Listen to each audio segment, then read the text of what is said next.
Hello, and welcome to Such Nice Work. I'm Kendra, and this is episode number 3. Today is Tuesday, November 18th, 2014, and we'll see. I might be recording this in parts and chunking it all together because I had some errands to run this morning, so my crew should be coming home from the library. I'm not exactly sure when. But hopefully I can get some of this done before they get home, and then I'll try and squeeze the rest in while everybody's taking a nap this afternoon. So anyways, welcome. If you are new, it is nice to see you. And if you're coming back, thanks a bunch. I have been noticing people are watching, which is kind of cool. I never knew how many analytics there are that you can find out on YouTube and Blogger and all internet-y things. But if you post things on the internet, you can find out how many people are watching them, which is really weird because I don't particularly care in the grand life scheme of things. But then once you can see the numbers, you would like those numbers to not suck.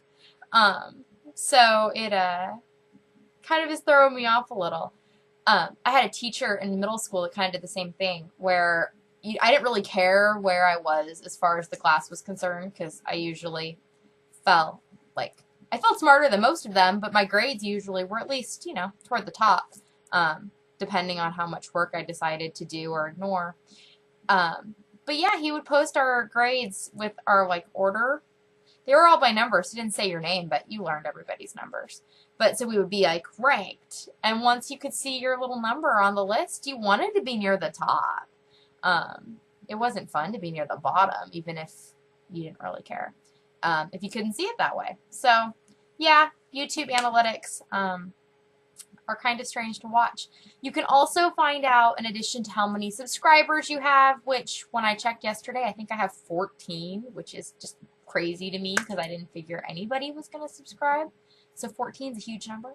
And 50 or something views.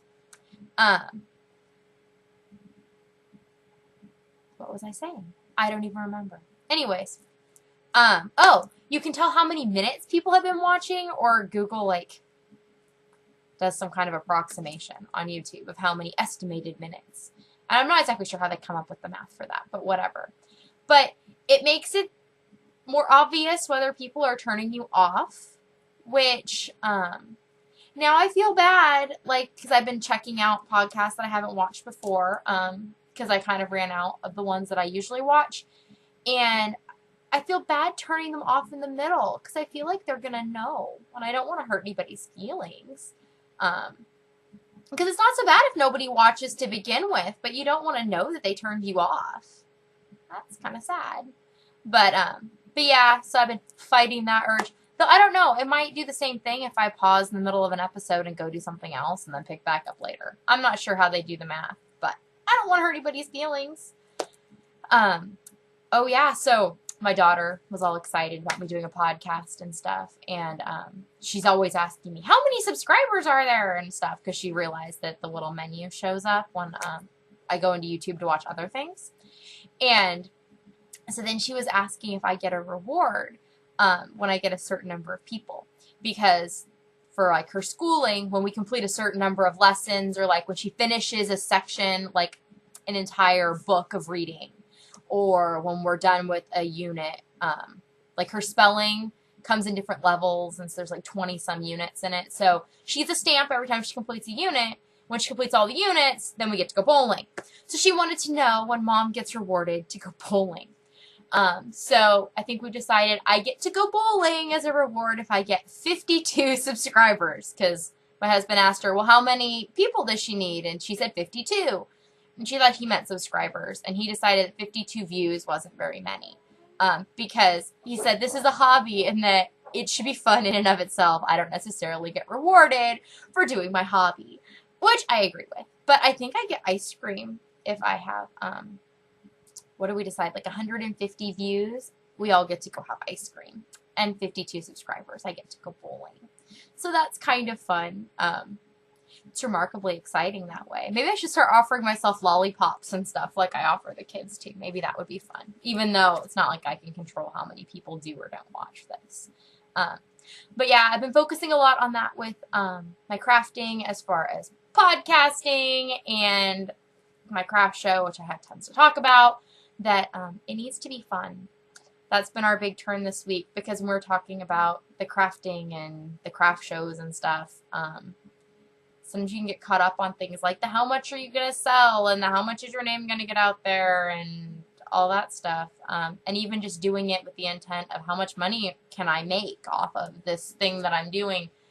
But in the grand scheme of things, it should be fun. And so I'm trying to have fun. And this is pretty fun. I'm really tired right now, but it's fun. So I'm trying to enjoy myself.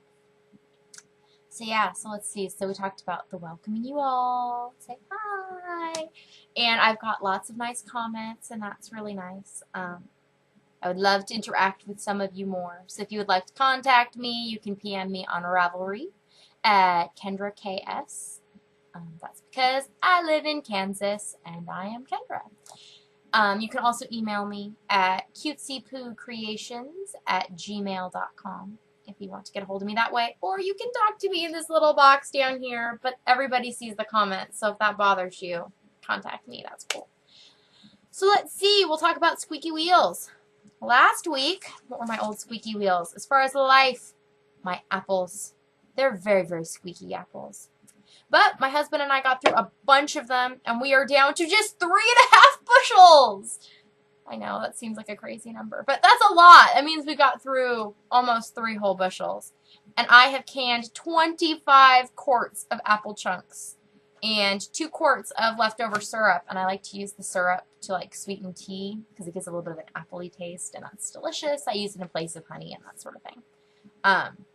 So that's been really exciting to get some of the apples out of our kitchen. Plus, I needed the space in the kitchen because I did my dry run of my booth in there, and yeah, we had to get some of those boxes moved out.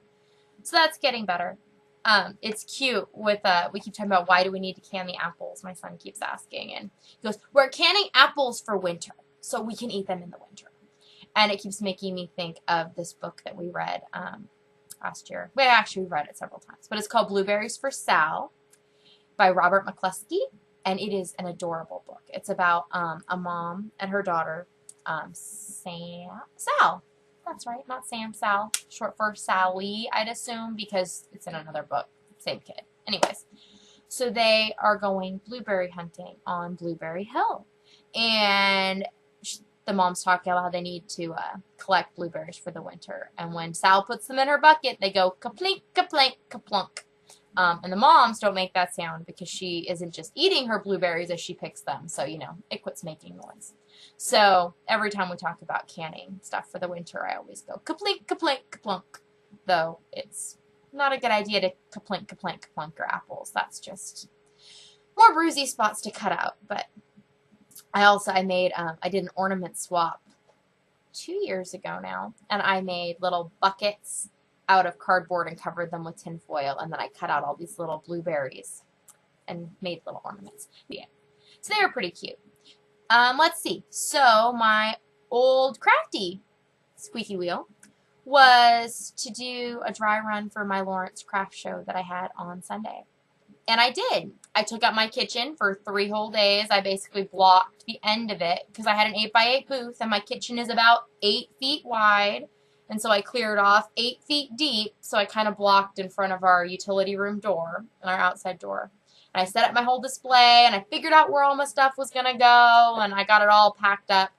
And that worked out really good, and it actually worked out really good the way I packed it up. I was able to unpack everything alone at the show by myself in, I don't know, hour and a half. And I had to carry everything down to the basement, and I had 5 huge display pieces that I had to carry down individually, and then some laddery bits. And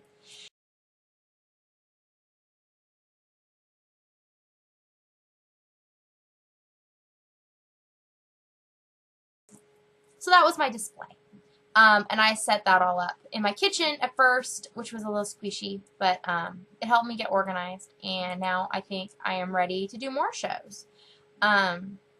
The Lawrence Craft Show, I got up at 4 in the morning and drove 2.5 hours to Lawrence, trying desperately to stay awake, which was very, very difficult because I'd had a very short night before. Because, of course, my kids don't care that I had to get up early. They decided to be fussy and wake up early and interrupt my, like, 3 hours of sleep I was going to get. But that's what you get.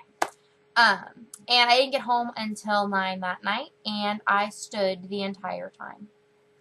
Because I think that it looks nicer in your booth when you're standing. It's easier to engage with customers, and I don't know. Something about sitting down makes me feel lazy. So I don't sit down at shows. But yeah, it really bothered some people that I didn't have a chair. Both vendors and, like, customers. They were really, like, upset that I was going to stand all day. And I kept thinking, hello, people, this is a business. I am working. Is it so bad that I have to stand for, like, one day while I do this? Do you walk into retail stores and feel bad that people who are getting paid by the hour are standing? What you are getting paid to do is stand. So, yeah. It was just kind of funny. It's funny, the things at these shows that upset people. People feel so entitled to things. Basically, as far as the vendors are concerned, the other vendors that I saw, like when I brought all my stuff in, I came in, I found out where my spot was, and I just went and started doing. No complaining. I was okay with the space. I know I was in the basement. Wasn't ideal. But I wasn't the only person in the basement. And if I had signed up earlier, I guess I might have been able to be upstairs, though I'm not exactly sure about that. But I got there, and some woman comes up to me, and she goes, is there somebody to help us unload? And I said, I don't know. I plan on doing it myself, so I didn't ask. Why would you expect there to be people there to help you make money? That is your job, and that is what you are making money for. Yes, the show was not hugely attended because I think because of the weather. Because they said there was going to be 5,000 people there. I don't think there was 5,000 people there. I think maybe 2. But certainly not 5. But yeah, I don't know why you would expect there to be people there. And when we were clearing out, there were also these women who were going on about how there should really be Boy Scouts here to help us.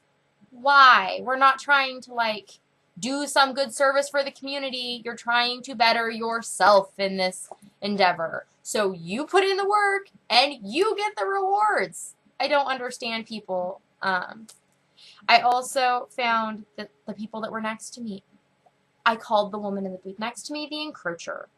She kept trying to make her booth bigger and bigger and bigger into my space.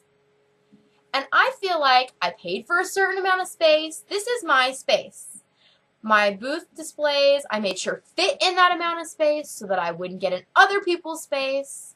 And yes, they had my tripod legs so that it held everything up so that my cards and stuff and my crocheted stuff could be hung. So there was a gap between the board part of mine and the little leggy bit. But the leggy bit was within my line. Well, she kept scooching her stuff closer and closer up to my line, then crossing my line and kind of pushing my stuff over, so I kind of pushed her back. But she just kept trying to take more space, and there was somebody across the way that left early and showed up late. And she kept spreading her junk into their spot, too, which, if that's what you're going to do, you should get 2 spots. What I think. And her stuff wasn't even really that handcrafted to me. So I wasn't exactly sure it was all appropriate for the show. It made me kind of annoyed because she had like these dolls that she made, the dolls were beautiful. But she had lots of like vintagey clothes that she had clearly bought at garage sales and stuff. And a lot of them were like hand knits and crocheted, and they were old and vintage, and that's fine. But she was selling them for like nothing. Because they had moth holes and things in them. So, I mean, she was selling them appropriately. But I thought that it was degrading the market some for people that were selling new things. That, like, resale doesn't really have a place in that whole venue. But, I don't know. That's just me. Let's see. I had a good time. I got a lot of compliments on my display, which was really cool. Because that was kind of what I was trying to work out. I looked at this show kind of as a trial run to see kind of what worked and what didn't. I didn't know if the yarny bits were going to be popular or the paper crafty bits or what, or none of the bits. I don't know. But people really seem to like the yarny stuff. I got a lot of compliments. I got some compliments from some knitters and crocheters themselves. That was kind of cool. I had lots of people that liked the yarn, which was good considering. I mean, I tried to use the best yarn I thought I could make a profit on, but it isn't the nicest yarn. But people liked it, so that's good. But it was kind of an odd show. In addition to not having enough people because of the weather, I think it was an odd time of year. I hadn't really thought that part through. But it was on the 16th, and that's kind of early in the Christmas buying season for a lot of people. It was a holiday bazaar, but I feel like people don't feel that sense of urgency yet. Like, they're not worried, I'm not going to find what I want for whoever in my list. It's, you know, all crashing down, but they're not feeling that yet. So they're not impulsively buying out of fear, which, not that I want people to be fearful and thus buy from me, but I don't know, it would make people buy more. And at the same time, they also, it's too close to Christmas for people to just frivolously spend on themselves. So your usual impulse shoppers, I think, are reining it in a little because they feel like there's a lot of things to impulsively spend on right now. So I think that that kind of, you know, slowed sales for everybody. It wasn't like I saw people walking around with armful of bags like I've seen at craft shows that I've gone to before. But yeah, overall the people were really nice. Some of the vendors, the vendors made me mad. There was one woman who came by, well, first of all, at 9:30, so the show opens at 10. At 9:30, people did the parade of, like, let's go snoop on other people. So all the vendors walk around with their noses up in the air, looking at everybody else's product. I don't do that because I am so offended by some of the comments people make when they walk through your booths and they're touching your stuff and trying to figure out how you made it so they can steal it. Not cool. Come up with your own stuff. Or, I mean, if you see something from afar, figure out at least how to make it yourself. If you want to steal, I mean, there's only so many things you can make in the world, so I don't really think of it all as stealing. But if you want to make something you've seen somebody else make, go to the effort to figure it out yourself. Don't try and, like, touch their stuff and, like, almost be counting stitches trying to figure out patterns. And if you're going to do that, if you asked me politely or said that you liked something and you wondered how it was made, I would probably tell you either what pattern I use or that I came up with myself or kind of explain it because, I mean, that's cool if people are interested and want to craft it. I'm not going to hate on that. But don't come over and pretend you're interested and then point out to me that you're a vendor and you're trying to steal my ideas. Not okay. But yeah, so that's done. So I guess that wheel's not squeaking anymore. I think I might be signing up for another craft show more locally on the 6th of December because I have lots of stuff left. I wasn't sure if I was going to have enough stock to do anything else this winter, but I will. So I'm going to do that. I am also going to post some stuff in my Etsy store, which at the very, very end of this video, I'll talk about my little lemonade stand, and if you want to see what I'm going to post.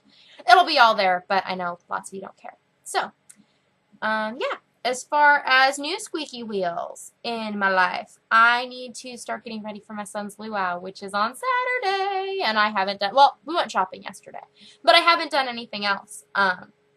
So I need to cook a ton of meat. I have 2 entire pork loin roasts. One of them has been cut in thirds. Like, so the things you buy, usually like a roast, I have 3 of those, and then I have one that's like 3 of those together. I need to cook all of that. And I have an entire turkey and a turkey breast that I need to cook also, which is currently thawing in my fridge. Didn't think about the fact it was going to need to thaw. But yeah, so that's all getting ready, and I need to make a ton of manapuas, which are these little dumplings, and I make a diced veggie thing that I put in the middle. Maybe I'll have some left over next week, and I can show you, because manapua are delicious and simple, and everybody that has them goes, oh my goodness, I want to make these. So maybe I'll tell you how to make them. If you want to know how to make manapuas, let me know. But yeah, so I guess my goal is to create an equally great luau for kid number 3 that I did for kid number 1, well, and kid number 2. But I feel like with a lot of things in parenthood, there's this feeling that by the third kid you don't care anymore. You know, the thing where like you sanitize everything with number one, and number two you at least rinse it off, and number three you might wipe it on your pants, that kind of thing. And I kind of feel like some of that's true with like celebrations of things. I mean, there's fewer pictures of the third one, usually because I just don't have a hand to hold on to a camera. And I also think that by the third one, I have realized that it is more important to be involved in the moment and remember it from my experience of it than to take pictures of it. We were always really good about just kind of being involved, but there are a lot more pictures of my daughter just because there wasn't anybody else to chase around. There's a lot more pictures of her sleeping. Probably because she'd go to sleep and I wouldn't either immediately fall asleep because I was exhausted or somebody else wouldn't have a need. So I could take cute pictures of her sleeping. Not as many pictures of the third one sleeping. But, yeah, I want to make an equally great luau for my third. I also think that a lot of times it gets blamed on the parents not caring as you get further and further into your number of children. But I think it's outsiders too. Because the first time I got pregnant, everyone wants to throw you a shower and have a big party. And their first Christmas, you want to send gobs of presents. Frankly, I don't want more gobs of presents. But, like, to care would be nice. For people to care when they're having birthdays or Halloween or whatever as it gets further in. Would be nice. But I think that that wanes with the family and friends. The more kids you have, people quit caring. Which, I mean, overall, like, I don't care about getting the stuff. But I think it's nice for the kids to have an equal amount of recognition. It's not their fault they were born third. I'm a third kid. It wasn't my fault. So yeah, it would be nice if people would equally care about all of them. So I would like to make my third's birthday, first birthday, equally as special to the first. But yeah, I need to do that as far as my life wheel. My crafty squeaky wheel, I need to plan all of my Christmas crafting and buying of presents to make sure I kind of have everybody covered, and then I need to craft between now and then and hopefully get everything done. I think I'm making a lot of things in part because I have a lot of yarn and a lot of craft supplies and not necessarily a lot of extra money to buy extra things. And if I have the time to make them, I will. Plus, people talked about like who's knit-worthy or craft-worthy or whatever, and who deserves to have handmade presents. And I like to get handmade presents. So I like to give handmade presents. I wish people would make more things for me. A lot of the handmade presents I've gotten, I've really, really liked. But I was thinking about it, and I don't know if any of you have this happen, but is there anybody you craft for out of spite? I've noticed that I have a few. One in particular that I craft for out of spite. Because, like my mother-in-law, I know that she would probably rather have a store-bought gift. But my husband and I go out of our way to make her presents every year. Because, well, she's his mom. She should like stuff we make, right? And it's so hard to get her the right gift, because whatever you make, she's not going to be happy with. And I think she would be offended if I didn't make stuff for her, but she found out I made stuff for other people. So we make her stuff, and then she's unimpressed. But whatever, every year we get to make her stuff out of spite. But, there are some people that just don't appreciate stuff. Like last year, we started picking our own raspberry leaf tea. So the kids and my husband go out and pick all the little leaves off our raspberry plants and you steep them in water. And it's delicious and it's really good for female health and all sorts of things. And I love it. And it is the herb tea that I have found that tastes the most like black tea. Or like, like orange pico black. Like the plain stuff in the bag, the Lipton stuff. Raspberry leaf tea is the herbal tea that tastes the most like that to me. And so we gave out some of that with like cute infusers that we bought to people last year for Christmas. Because our son had been born at the end of November and I was not well. And so anyways, it was just better it was an easy present for people. But we sent some to his grandma and she came to visit us this spring. And she goes on and on about how nice the infuser was, how it was such a great present, and she just really enjoyed getting it. She goes, if I could only get over the taste. What else is there with tea beside the taste? So if you're not going to say something nice about a present, it's better to just say, oh, thank you for thinking of me, and not make extra comments. That's my tip to you for the holidays. If you get things and you don't really care for them, acknowledge that you received them. Be thankful for the gift and the reception of it. But don't make extra comments. It just makes people annoyed. Or at least it makes me annoyed. A lot of things make me annoyed, though. Okay, so that is my squeaky wheels. So we'll move on to my I'm proud of yous, or I'm proud of me's. Things that I have finished. I'm wearing some of them. This I had actually finished already, what I'm wearing this week. This is the cowl that I wear when I go to craft shows. It matches my bags, are like this bright greeny color, and all of my logo-y stuff is this blue and this green. So I wear this cowl, and it's great because I can double it up when it's cold, which I am right now. I can do a single. It gives me a lot of options as far as temperature. So that's nice. I'm also wearing the other one, which I'll move back so you can see it. I finished this one this week. Ooh, here I am.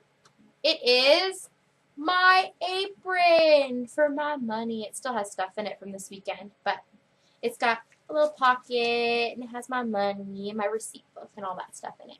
So you see everybody wearing these, and I got lots of comments from the vendors about how creative it was that I made it myself. And it was easy. I just kind of made it up as I went along. I found, actually, through doing the podcast, I thought that I did more things from patterns. I didn't realize how much stuff I kind of just make up on the fly, which is kind of cool to realize that I've been coming up with a lot more of my own stuff, which, you know, is another thing I'm proud of. So yes, I'm proud of that too. What else have I finished? Oh, I started making my son, youngest son, who is just about to turn a year. He will not leave things on his feet. None of my kids would. They all like their feet cold. So anyways, I decided I was going to make him some tube socks. I was watching Bunnyfish Crafts, and she was talking about tube socks for kids. And I thought maybe a tube sock, I could make it longer. It could go up his leg. He'd be less likely to just yank it off his foot or spend all his time yanking it off. So I just grabbed, like, I had scraps of Super Saver around. And so I'm making an assortment of these out of all my scraps. And that way I can just have a heap of them, and we can just grab two, and it doesn't matter. So none of them are matching. They're all just little bits and pieces. And then it doesn't matter whether they match or not. But you will notice these are two slightly different sizes. I had apparently two hooks sitting in front of my computer. I had an I, which is what I used for this one, and I had a G, which is what I used for this one. And I didn't realize it. They're both blue. They're slightly different shades of blue, but I didn't realize I grabbed the wrong one last night. Because my son was asleep on me, and I grabbed a new ball of yarn, and I grabbed a new hook, and I started it with the wrong size hook. And I didn't realize till I went to measure to make sure how many things down I was that they're different sizes. But I think they will both fit on his foot, because this one was too big. The ribbing fit around his ankles. They would stay on. But, I mean, they're kind of more like booties than socks. But they're to keep his feet warm because it is cold in our house. And if it's really cold, these will keep standard socks on his feet because he can't get these off. So, these are done. I made these using the Easy Baby Crochet Tube Shocks Socks. Easy Baby Crochet Tube Socks by Kathy Wishney. I think it's on her Blogspot Mountain Weaver. But that will all be linked in the show notes. But if you look up Easy Baby Crochet Tube Socks on Ravelry, you will find this. So I made those. And I think that is all that I finished. I forgot to mention last week, when I was finishing those organizers, I came up with a tip. Crab stitch, or reverse single crochet, or knurling. I know, it's got a lot of names. Knurling is kind of fun to say. But I usually just crab stitch because, I don't know. That's the one that stuck in my head. But I use it for edging a lot of things. Did I do it on this one? No. But my organizers are edged in it. And you can edge blankets and stuff in it too. But I accidentally used a bigger... Apparently I'm really bad about grabbing the right hook. But I accidentally used a bigger hook. And it made it look better. So... when you do a crab stitch edging now, I go up a hook size from what I was using for the rest of the work. And it makes everything laid nicer. So, yeah. For edging, go up a hook on your crab stitch. yes, that is all of the I'm proud of me's. Now, will I procrastinate or will I prioritize? I have done nothing on the projects I've shown you previously. My giant scarf and my Afghan are just hanging out, waiting till later this week. And my leg warmers, I worked some on the ribbing last week, but I don't know that you could tell the difference. But it has gotten cold here, and yeah, we've been using our stove and stuff, and my kids are starting to want to sleep in hats. And we have decided we're all going to become a nightcap wearing family. I know there's some people around here that swear by nightcaps, and that's why they don't get sick. So, I don't know. It'll keep us all warm. But I'm starting to make a nightcap for my son. This is the ribbing. It'll go like around your head, and then there'll be a button under his chin. His head is obviously much smaller than mine, so it will fit better. But it is from the pattern called Nasturtium by Caitlin Pensack. And it is a free pattern on Ravelry. It says that it's the crocheted version of the capuchin. I didn't look up what the capuchin was, but this is super cute. The pictures on her Ravelry pattern are super cute. Probably more so because of the sweater than the hat. But I went through all the projects, and the hat looks really nice. So I'm going to make the kids' nightcaps first, and then see if I like the pattern. There was one adult one, and if I like it, I might make myself one. Otherwise, I think I'm going to just make ear flap hats without, like, dangly bits, but just normal ear flap hats for me and my hubby. So, yeah, I'm working on that, and I also started working this morning in the car while I was waiting in line on this. It's called The Perfect Pony. In my town, I am on the board of our Community Development Corporation, and we do a lighted horse parade every winter on the Saturday after Thanksgiving. And so that means people come and they parade their little horses down the street, and then they parade them all back, and they put Christmas lights and stuff on them. And yeah, people come and shop in the shops, and we have a soup supper, and it's just kind of the thing our town does every year. But we have like a raffle for all of the riders, and I decided that Cutesy Poo Creation should be adding something to the raffle this year, and so I am making a perfect pony. So this is the beginning of its head. I think I'm like 17 or 18 little rows in. I think it's going to be fairly large. People were saying it turns out like 17 inches, and I'm using a hook size up from what the instructions called for, because an F hook is just too small. Especially, I don't like an F hook with worsted weight yarn. But a G is good. So we'll see. I am using Red Heart Super Saver in Buff Fleck. I had bought this to make something else, and it just hasn't happened yet. So I thought this would be a good little horsey color. So we'll see if I can get this done in time, because it needs to be done by the Saturday after Thanksgiving. So yes, I guess that's kind of going on the priority list. And now I'm also looking at needle adjacent projects because, well, those are just fun to look at. I love a good nap. Well, I love a good nap in general because I'm always exhausted and sleeping is fun. But I love a needle adjacent project because they're full of hope. I can pretend I'm going to get them done in time. I can pretend I'm not going to mess them up. And I can pretend they're going to look either as good as other people's pictures or that mine will look better. So yeah, I need to make nightcaps for my daughter and me and my husband. And the baby, I don't think I'm going to make one for yet because I don't know that he would wear it.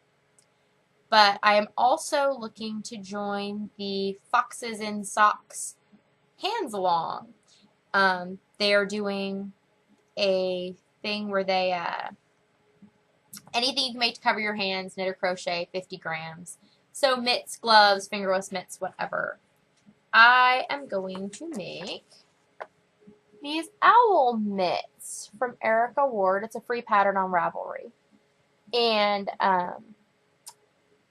I've been looking at the thing that makes me want to knit, which I'm not going to learn to knit yet. The thing that really made me want to learn to knit is the, there's an owl sweater.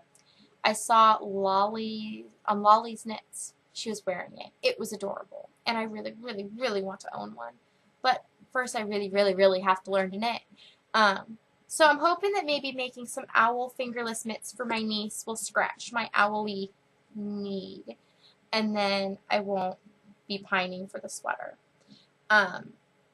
So yes, I'm planning on making those. I mentioned foxes and socks, and I keep meaning to mention how much I like them.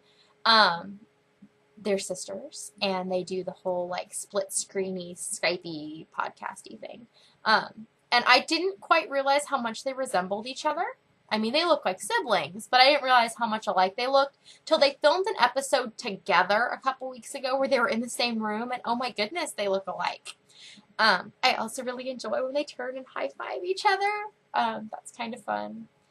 And must be very difficult to coordinate because I'm having a hard time, like, wow, it doesn't feel like this hand is where it is on the screen with me filming.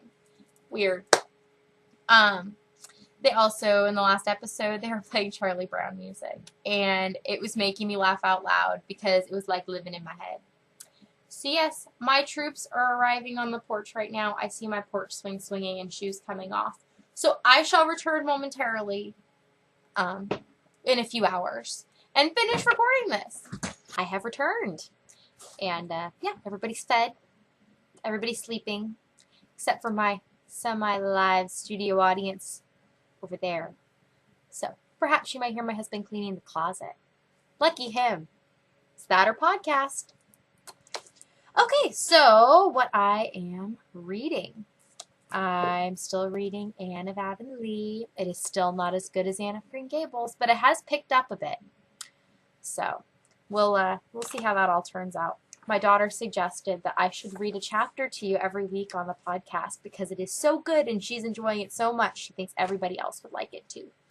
But I informed her that there is a podcast already doing that. I believe it's Juniper Grace is reading Anne of Green Gables chapter by chapter on her podcast, which I told my daughter makes more sense because Juniper Grace is actually Canadian and I'm not, so it is more appropriate where she is. Last night I finished listening to Perks of Being a Wallflower. That was a pretty good book. I actually had tried to finish listening to the audiobook the other day and I fell asleep. And I'm still kind of new to the audiobook thing. I didn't realize that when you fall asleep when you're reading a standard book, your little finger's on your spot and you fall asleep with it there, and then it's easy to find where you are. When you fall asleep listening to an audiobook, it just keeps playing till the end of the track. And when the whole book is only like 6 tracks, you have absolutely no clue where you were in the book. So I had to play around with that a little till I found generally where I was and got to listen to the rest. So I was kind of not really interested in the story anymore. I don't know why. I was really into it when I started listening to it, but then it just kind of petered out. But yeah, the end of the book was okay. It was, I don't know, a fitting ending. I wasn't angry at the end of the book. Sometimes I'm mad with the way books end. But that wasn't the case. So I mean, it's worth a listen. It is a very honest book dealing with teenagers. It's not as candy-coated as some books are. But with that in mind, I don't know the age group that you would be comfortable having read it. It's pretty frank about some things and kind of scary. So, I don't know. You keep that in mind with who reads it. But yeah, it was pretty good as an adult reading it. And now I think I'm going to see if I can find the movie and watch it. I'm not sure if Netflix has it. Netflix, for whatever reason, won't let me in. I keep trying to sign in, and it keeps signing me back out and asking me who's watching. Well, nobody's watching Netflix because you're not working. So, it wasn't doing that last night, too, which is really not fun when you have 2 children repeatedly asking you to watch Chuck the Truck, and you cannot make Chuck appear. So, me and Netflix, not always on the best of terms. So, what have I been watching? Well, my husband and I have been watching Parenthood on Hulu. We've been catching up. And apparently this is going to be the last season, which is fine. I think they're probably done with the storylines, but it's also a short season, so there's only 13 episodes, and I have absolutely no clue how they're going to put a fitting ending on the show in the amount of time they have left, which probably means they are not going to put a fitting ending on it, and it's just going to end. Or, I don't know, not end well. But I don't know why they're doing the weird 13 episode seasons. I think there's another show on the same channel that's doing the same thing. So I don't know why. I don't quite understand the TV scheduling thing anymore. I don't know if the TV schedulers do with all the internet stuff either. So yeah, now my husband and I are looking for something else to watch together. So if you have any suggestions of something on Netflix or Hulu that I can watch for free, yeah, we're looking for a show. We've already done Ally McBeal, and I'm trying to think of anything else. We've watched all of Gilmore Girls. We really like Gilmore Girls. So yeah, now we're looking for another series. We're in the middle of Next Generation for Star Trek, but you really can't binge watch that. You can only see people from Palm Springs in the mid-80s and 90s run around so many episodes in a row, and then it's just not fun anymore. So let's see, what else do I have? Oh, I've also been watching podcasts. Of course I've been watching podcasts. So I caught up on all of my regular podcasts, which was fun. The night before the craft show, I was watching Fat Squirrel Speaks because I think her name is Amy. The Fat Squirrel. Something about her demeanor. She always calms me down. So I like to watch her before I have something that's big and pressing or whatever, because she's just fun. And it was fun to listen to. I was a few episodes behind, but listening about her Halloween. So I'm glad to know that she has reserves. That's good. And I like how happy and joyful she is without being perky. Perky people bother me. Perky is not good. I found a new podcast. I was searching on YouTube, like just looking at knitting or something. Anyways, something it recommended for me that was not Muppet related. They really think I like to watch the Muppets, which is probably because I do. But I found Homespun House, and it was good. She is in Germany right now. I can't think of her name. I'm sorry. But yeah, her backdrop, very Martha Stewart-esque. Her work kind of looks very Martha Stewart-esque too. She kind of reminds me of Martha Stewart. And a little bit of Elizabeth Hasselbeck. Physically. But both of those meant as a compliment in this case. Because I realized that could be confusing. Because both of those could also not be complimentary things. But Martha Stewart-esque, Elizabeth Hasselbeck looking. But yeah, Homespun House. I also have tried again to watch Come Knit With Us. Because James on Dancing Geek and the Stash Buckler both talked about how great this podcast is, and I just don't get it. I've tried watching several episodes in real time, and I must be missing the joke. I don't know. So I tried, but I went back and started at episode 1, and I really liked Come Knit With Us. So I'm going to try watching more of them, starting at the beginning, and maybe I will get the joke. I don't know. Maybe I won't, but needless to say, it is filling in my podcast watching time. I also spent several hours of my week watching Therapy Time with James, or the Dancing Geek podcast, whatever you'd like to call it. It was good. I really enjoyed it. I know he joked a bunch about how it was. He kept bringing up issues that he had been previously talking about in therapy. And I thought that was good for those of us who are vicariously going to a therapist via James. So yeah, that was fun. And I identified with a lot of the issues he brought up. That was good. And then he gave me a shout out. Yay! So I liked how he described how he watched me, and it felt like the same way I felt the first time I watched his podcast, and that was fun to hear about. The Anne of Avonlea reference that we were talking about when I was telling my husband about watching the episode. He asked if I had found a kindred spirit. And I don't know. I think I probably have. I think that's the cool thing about the podcast is it's one of the few mediums where you get to see people's personalities in addition to just hearing what they're saying. So like if you read a forum post, I don't know, things don't always come across the same. It's easy to misconstrue somebody's meaning. But I think that in watching videos, you can see their face, you can hear their voice inflection, you can tell whether they're joking, hopefully. And yeah, so it comes across a lot clearer. I feel like you get to know people a little more. That kindred spirit thing, that's fun.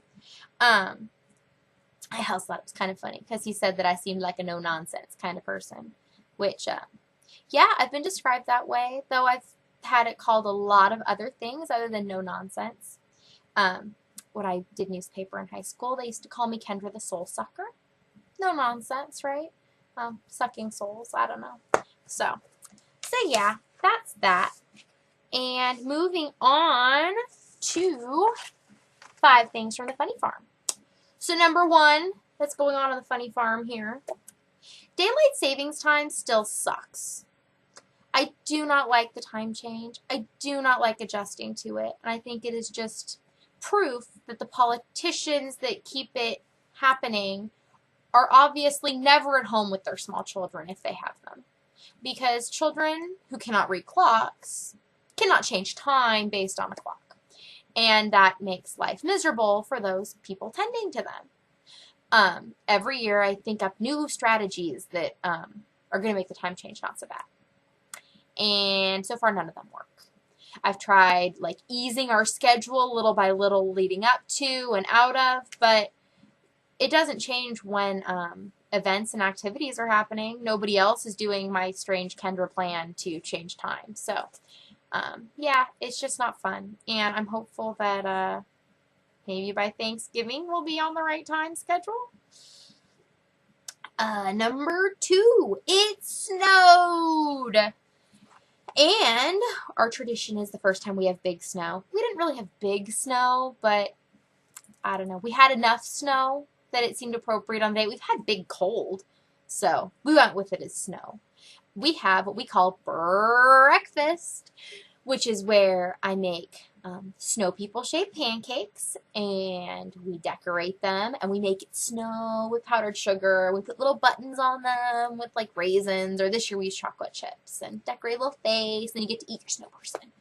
And we have hot chocolate, and we float little snowballs in it of marshmallows. And the first year we did it was in 2009. That's when I developed breakfast. And we had powdered sugar donut holes, which I thought looked like snowballs. But then it turned out that it's really hard to find powdered sugar donut holes where we live on a consistent basis. And that also involves me planning that it's going to be big enough snow to buy the donuts, because the closest place that sells donuts to me is like half an hour away. So this year I made hard-boiled snowballs and hard-boiled eggs.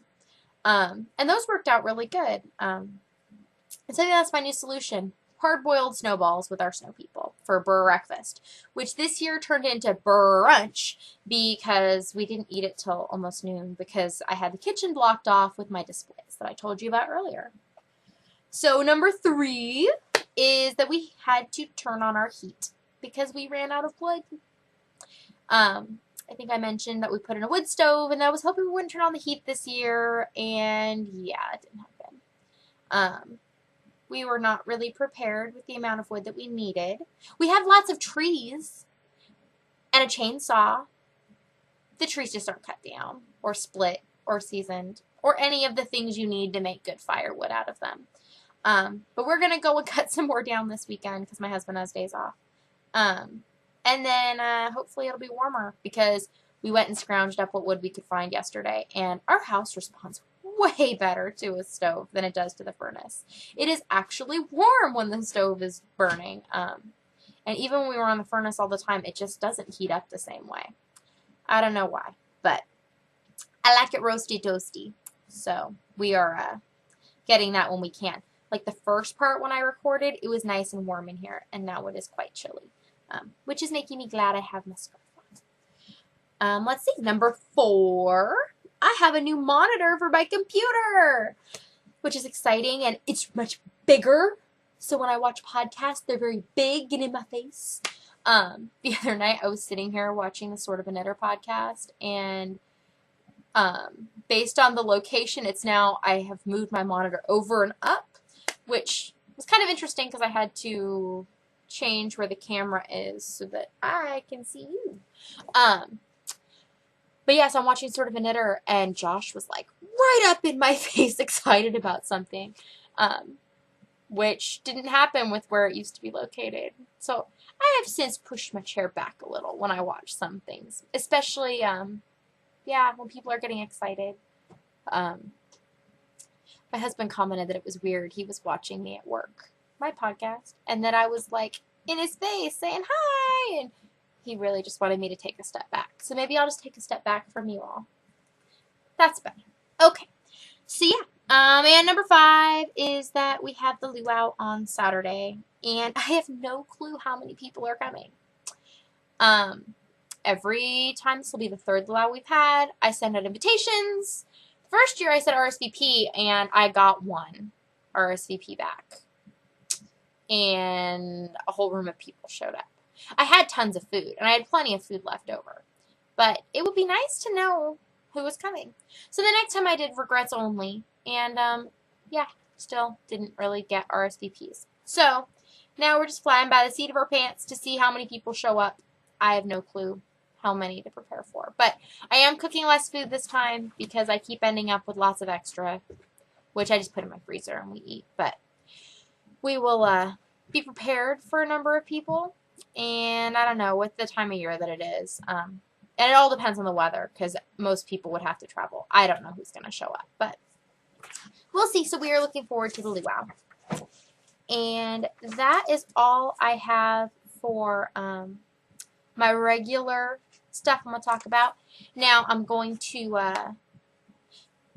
open my little lemonade stand and tell you all about some things I'm going to list in the Etsy store. So you can see it all here because it's hard to describe the stuff easily on Etsy. So yeah, so now you can see things in person. If you do not care what's going in my Etsy store, then I will see you next week. But if you'd like to see it, here it comes. So I'm going to put up some card sets that have 6 cards in a set. There's 3 different designs, and there's 2 of each one, and then 6 matching envelopes. So, oh, I think these are going to be backwards. Okay, so this one is called Eat, Drink, and Be Merry. And it has this nice candy cane envelope that goes with it. The next one I'm going to put up is called Holly Jolly. There it is. And so we have Santas over here. And we have holly envelopes, deck the halls with like a platy background, and then holly leaves. And all of the, these are all made with hand stamped and hand inked designs, and the envelopes are all hand stamped and hand inked by my little hands. This is Traditional Toboggan. And down here you'll see there's toboggans and skates and mittens. Happy holidays, and kind of a sweatery-like background, and kind of a holiday quilt over here. The next one is Ornamental, and this one says For Someone Special, kind of snowflakey with the ornament envelopes. Then we have Snowy Barn, which, this way. From Me to You with Love and Walking in a Winter Wonderland. Some red and blue. And these wouldn't even necessarily have to be holiday themed. You could give those out any time of year. And we have Snow Hug. Who doesn't like a snow person? And these say Snuggle. And then there's some with red, and there's some on a blue background, and they have the blue candy cane. And we have the Playful Penguins. And this is, there, it says Walking in a Winter Wonderland. This is on blue. And then we have the blue candy cane, and there's a blue background. And then we also have a Playful Penguin with a green stripe on it. And a different envelope. This one doesn't have the candy cane. It has the snowball. And then there's some that are not holiday themed if you were looking for presents or something for somebody that liked cats. We have the Cute Cat Attack grouping. And then down here there's this cat and has little cat-y themed things. And there's the little adorable cat face on the envelopes. And we have Doggy Delight for the dog lovers. Has the little paw and a little tree and shows some things that dogs do and little doggy faces. And that was pretty cute. And this last one is called Pink Tea Rose. And it says, keep calm and put the kettle on. There's also a thank you card. And they have this little green leaf on them. So these are kind of an all occasion, anybody kind of card. Nice to have on hand. And then in these sets of 3, I have a few that are going up. There's the thank you bee. It says thank you for being so kind. And those are in red and green. And they have the matching envelope with the bee in red and green. And then we have the knitwear polar bear. Polar bear wearing his little scarf. And he's got a candy cane on the back. And we have our polar profile with the polar bear face and a little candy cane on the back. And then we have Bundle Up, which has a green stripe and some winter clothes on it. And then the back has a candy cane in blue and green. And whew, something's going on in there. He must be cleaning very vigorously. So now we have some superhero capes that I made. I showed these. These are similar to what my kids wore for Halloween. The design I came up with, you can put them on and off without parental assistance, and they are machine washable and dryable. So this is the Super Camo Cape. It fits a variety of kids' sizes. All my kids can wear them, from the baby all the way up. So these are fun for lots of imaginative play, a good present. We also have Super Bright Super Cape, which is probably going to freak out the white balance. But yes, it has pinks and oranges and greens and yellows. Very bright. Can't get lost in that one. And we have the Berry Super Cape, which is in purples and pinks and greens and blues, edged in the pink. So those will be going up. And I also have a few stationery sets. I showed these and I finished them last week. This is called Zen Zebra. And we have, this comes with 6 of these cards, which are black backgrounds with the gray rocks on the front, and 10 pieces of gray note paper with the little like leafy feather in gray on them, and then 10 envelopes with the leafy feather on them as well. And they also have a white pen for writing on the black cards. So there's that. And there is another stationery set called Raspberry Mocha, which is this raspberry and brown. And when you unbutton it, inside we have 6 of these cards. They're on the brown cardstock with kind of a pink and white, like starbursty, snowflakey. I don't know. You could use it year-round type of card. And 10 sheets of the note paper. It's pink with kind of a brownish design on it, and 10 of the envelopes. And this one has a gold gel pen included. So that would be a nice present to receive. And we also have this card holder, the Festival of Spots. So it is red, sparkly, with some green buttons. When you open it up, inside there are 6 of these note cards, which have sparkly red spots and blue and green and black as well on the craft paper background, and then green envelopes. So these make a nice stocking stuffer for a small gift. So those will all be up in the Etsy store at Cutesy Poo Creations, which will be linked in the show notes, and right here you can see the site. So if you would like to check out my Etsy store, I would be very appreciative. Yeah, so I think that is all I have for this week. I know, a little long. But yeah, if you are still watching, then I love you more than cows and cheese and applesauce. And I hope you have a good one and continue to make such nice work. I will see you next week.